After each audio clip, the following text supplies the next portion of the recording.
And welcome. Today I'm going to be talking about the do's and don'ts of the marathon taper.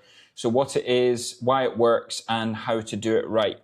So basically you've got to this point where you're coming up towards your marathon. You've done all your long runs, you've put in all the miles, and now you want to make sure that basically everything goes right from here until the end. Okay, so basically I'm going to tell you to run less. I'm going to tell you to run a little bit less, and it's going to feel completely wrong, but I'm going to tell you why it's completely right for you and for the marathon. So basically this is a bit of an underappreciated part of the marathon and something that people don't always get right.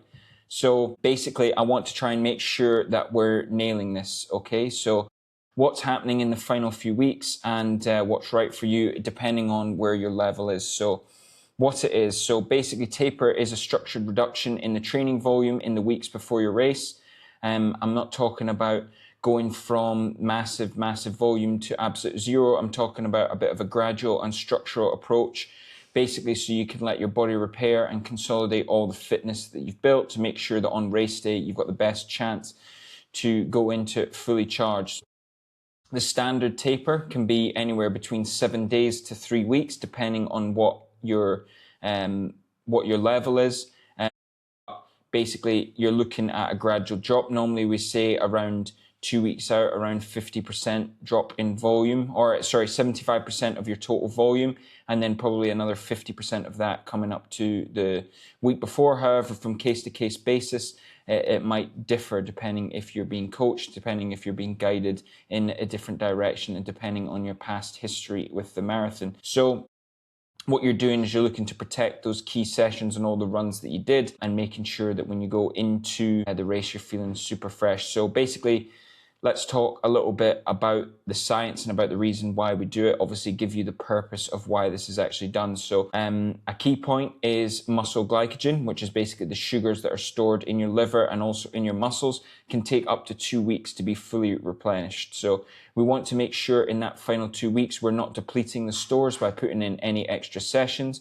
We're making sure that we're topped up, making sure that when we come to that 42 kilometers or 26-mile effort, we are full. The tanks are full and we've not been using the tanks, okay? All during your training, you've been creating damage to your body, which your body has then been adapting to. So what happens is you have damage from training, you have compensation, then you have fitness that comes on top of that. So all those micro tears and all the damage that you've had to your body during high mileage, during TE sessions, needs time to heal. So in that 7 to 3 week period, you're letting your muscles fully repair after peak training load.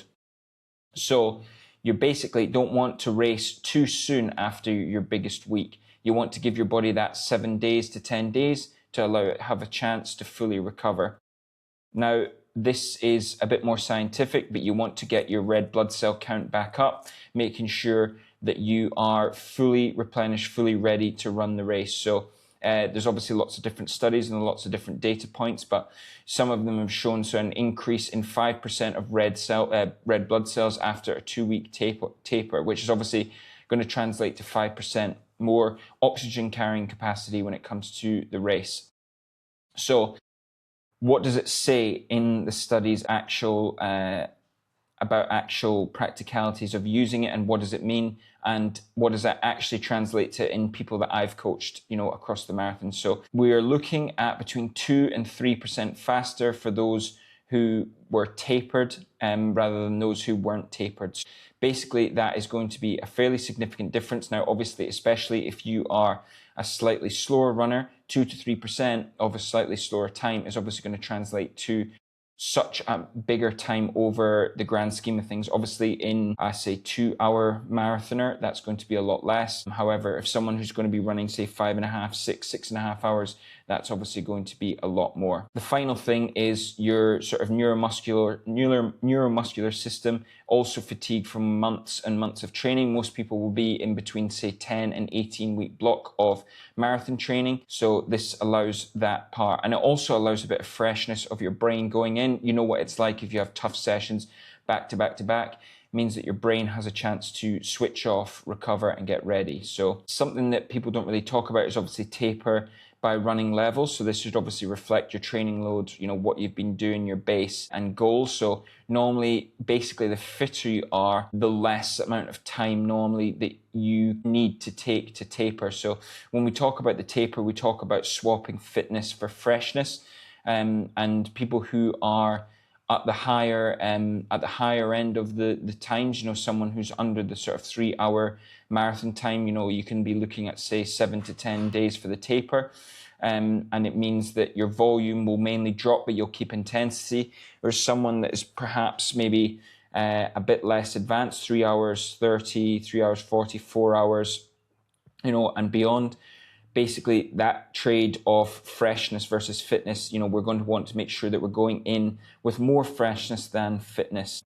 You're not going to increase your fitness in those final little bits, and those little top-up intensity sessions aren't going to matter as much. Most of the time when we get to 2 weeks to go, it's more important to get to the race absolutely as fresh as you possibly can in order for you to get the best result that you're going to do. Now, normally I say to people, if they ask the question in the last 2 weeks, is we're in a case of do no harm. So if you're in the final 2 weeks, the best thing you can do is do no harm to your training. The little bits and the little touch points, or maybe a little bit of intensity sessions like strides, that kind of things.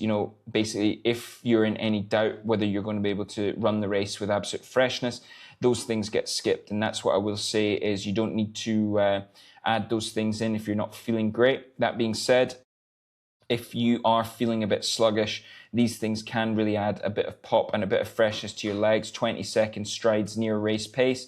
You're not trying to do this the same as when you're not doing it in a session, where I've explained to you about strides before.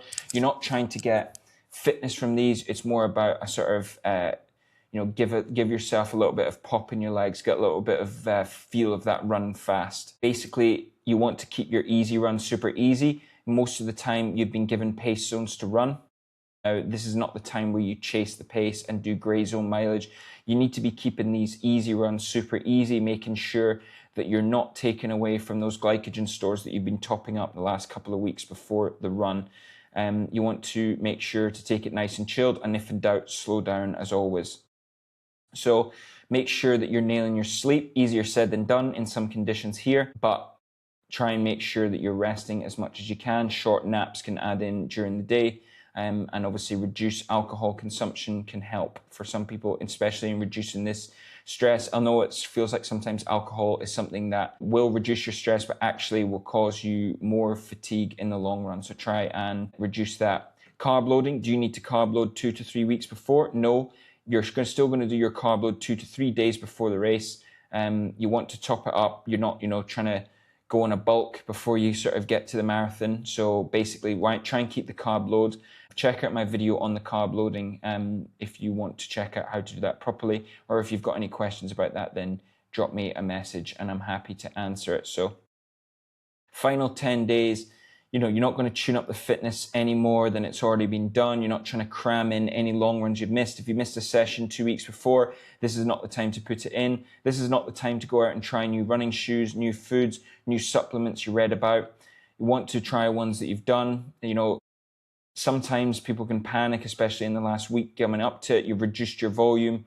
You can sometimes see water weight gains 1 to 2 pounds, or half a kilo. That's absolutely fine. It's water molecules are bound to glycogen when you come, and you want to make sure you're staying hydrated, obviously. So sometimes you can see that come on as water weight. So it's absolutely normal. Don't try and, I've heard people say, I'm going to try and go on a mini cut 3 or 4 days before to try and cut this out, extra saunas, all that kind of thing. Listen, that's not going to make a difference. You want to make sure that you're rested. You don't want to fry your nervous system before the race. Okay? No special projects as you come in. So this is sometimes what I hear. I'm just going to go and jump into a quick high rock session. I'm going to go. I missed a couple of strength sessions last week. I'm going to go do my strength session. I want to make sure I don't get injured.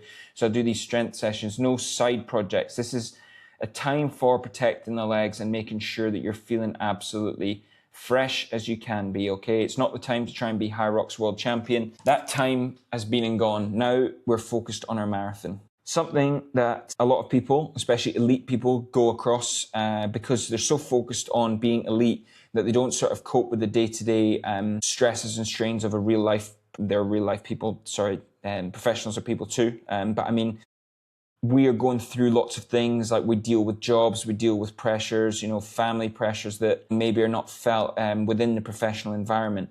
But sometimes we use fitness a lot for mental health reasons, and obviously that can feel really difficult to not exercise, especially in the last week. This is obviously one of the things that I do discuss with people that say, I feel like I'm going crazy, I feel like I'm not doing enough. And this is, a bit of a psychological weirdness and a bit of a stage where you've maybe not felt before. Maybe your legs feel dead and heavy, you feel like you're losing fitness every day. Obviously, Garmin's going to tell you that it's freaking out, your load's going way down, you've got aches and pains coming out, you feel sluggish. So this is completely normal, although it's totally temporary. So it only will lead up to the marathon day. It shows that you're basically fatigued actually increases during, it feels like it increases during a taper, but your objective fitness is actually improving. So basically you're repairing tissues and getting yourself back up to feeling 100%, but it can feel rough while it's happening. So basically most runners are feeling this, and you feel like you're sort of ready to burst and you feel like you've got energy coming out. That's all right. I ask you to hold back the horses for maybe 2 to 3 days more, and when it comes to the race day, you'll be ready to fly.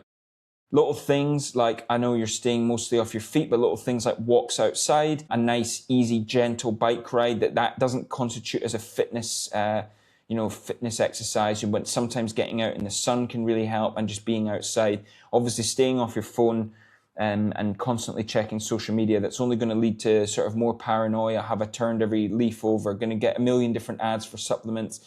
Try and stay away from that as much as possible. And of course, always reach out to somebody who perhaps knows, or perhaps has been through this before, whether that's your coach, whether that's somebody in your club or community who has went through this before. They'll tell you. This will be me for this year going into my 9th marathon. I'll tell you every single one of them. I've felt like this, and that's totally normal. But obviously, if someone was to ask me about what that was like to go through, I can obviously explain that on the other end of it, while it was absolutely worth it to reduce the volume, reduce the intensity, and go in feeling strong. So the last thing you want to do is go in feeling extra fatigued and feeling like you felt like completely burst from it. So this is basically a short summary of the things that you quite possibly might feel during your taper time. Now, the list is not exhaustive. I've tried to go through it fairly quickly. I know that people might get bored listening to this, but that's absolutely fine. Basically, final good lucks for your marathon. If you're doing a marathon and this has helped you at all, I really appreciate if you can help support by letting me know so in the comments. It really means a lot to me when you do that, as I know that it's absolutely helped someone. And if you're racing with me in Vienna, then also good luck. And I appreciate you listening to the end of this short video. As always, questions are open in the comments, or you can just send me a message if you've got my number, or on Instagram, or anywhere else for that matter. But appreciate you having a quick listen, and good luck for your upcoming race.